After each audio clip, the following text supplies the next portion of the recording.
So this cop is so insanely corrupt that there's actually a character in GTA based on bruh. Now, the cop's name is Raphael, and Raphael is around 29 when this story jumps off, and he's living and working in Los Angeles.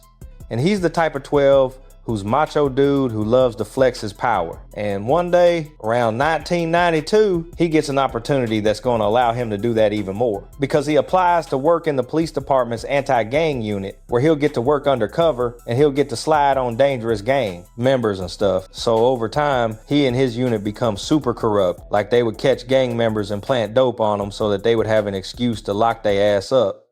They would plant hammers on gang members so that they would have an excuse to beat their ass. They would extort bread from the people they're locking up or just straight up like jack it from them. And so these folks keep doing this and they keep getting away with it for years. But one time in 1996, they do something real foul. So Raphael is working a case with his dog, this cat Nino. And Raphael and Nino, they slide over to the crib of this teenage gang member. His name's Javier. Raphael and Nino, they've been on Javier heavy. And today, I guess they ain't got nothing better to do. So they at his spot, banging on his door, demanding to be let in. Of course, Javier, he don't want to let them in, but they stay pressing. And so eventually, they just run up in there and bam, they cuff Shorty up. And I don't know if he does something to get under their skin after he's cuffed or if they're just being on some BS.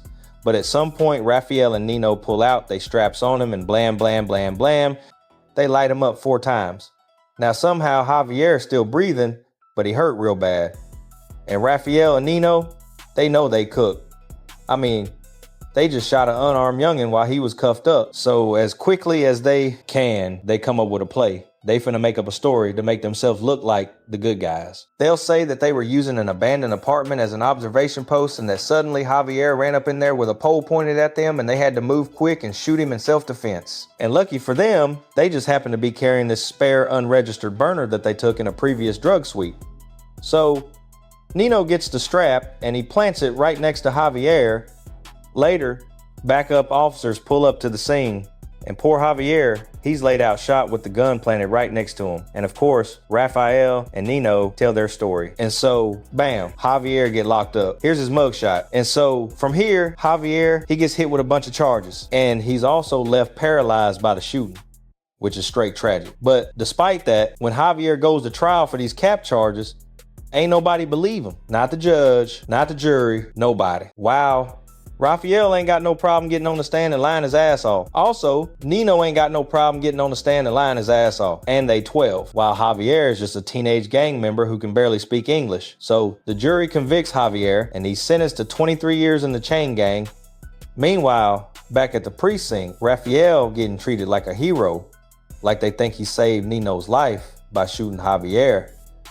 And one of his supervisors even gives him a plaque to commemorate the shooting. So it seems like Raphael and his anti-gang cop homies finna keep getting away with being corrupt like this. But then something crazy happens. One day in 1997, an off-duty police officer is out pushing his whip, and there he has some sort of beef with a dude in another car. So both these cats, they start going at it and they arguing from their car windows. Then they pull up to a red light and they still beefing. Then the light turns green and one dude follows the other dude. Soon they stop at another red light and the argument continues, and suddenly the off-duty police officer pulls out his blicky and bam, he blows dude through his open window and this kills him.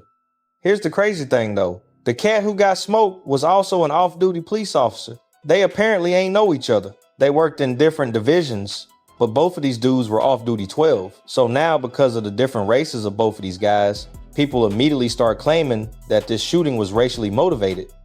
And I'm not sure if it was or not. Now, ultimately, the off-duty police officer who let off the shot, he was investigated and he was fully exonerated for any wrongdoing because of course he was. But this causes internal affairs to peep both officers. And it turns out that the off-duty officer who got popped was actually kind of a grimy dude. A corrupt cop himself. A corrupt cop who just happened to be tight with Raphael and some of the bums on the anti-gang unit. So internal affairs quietly starts investigating them. But I guess Raphael and Nino ain't too pressed, or they just don't peep it. I mean, they're still out here wilding. In fact, by this point, they've actually branched out into straight up serving. Like, a lot of times they'll just take dope from the people they lock up and then they'll just like flip it. Like during one bust, they seize a stash of yay along with the plug's pager. And instead of properly logging this as evidence, they just say, fuck it, let's get this bag. And they sell it to the next person who hit the plug's pager. Anyway, about a year later in 1998, this trapping side quest is so successful that they decide to take it a step further. And at the precinct, Raphael starts sneaking into the evidence room, and he'll take yay that had been seized and he replaces it with Bisquick. Now, eventually he gets sloppy and he sneaks 8 pounds of cocaine out of the evidence room, which during this time is worth more than $1 million. But this time, he don't even try to replace it. He's just like, screw it. He ain't worried about getting caught. Well, he does actually get caught because, remember, Internal Affairs has quietly had their eye on him for a minute, so they've been watching him. And so, bam, Raphael get locked up. Here's his mugshot. And you can see that he's still in his police uniform in his mugshot, which is wild. Now, here's where the story gets really crazy. This dude takes a plea deal for a lighter sentence, and he agrees to cooperate and tell on his other corrupt cop homies. And so he only gets 5 years in the feds. And because of that, he rats everyone out. Not only does he admit to all the dirty work he did, but he also snitches on 70 of his fellow officers by name. 70. Plus, he says that 90% of the anti-drug unit would often frame innocent folks, and they'll like get on the stand and just cap to get convictions. And so once all this stuff he's talking about, all this tea goes public, people file more than 200 lawsuits against the city. Not only that, more than 100 convictions are overturned because of this. So they gotta let all those people go that were set up. They gotta let those folks out the chain gang, including Javier, the cat who Raphael and Nino had paralyzed. And so then Javier in turn sues the city of Los Angeles, Raphael and Nino and others, and he gets a settlement of $15 million. Good for Javier. But in the end, Raphael's story is so insane and legendary that it actually inspired a Hollywood movie. And Denzel Washington's character in Training Day is actually based on him. And apparently Officer Tenpenny from GTA San Andreas is based on him as well.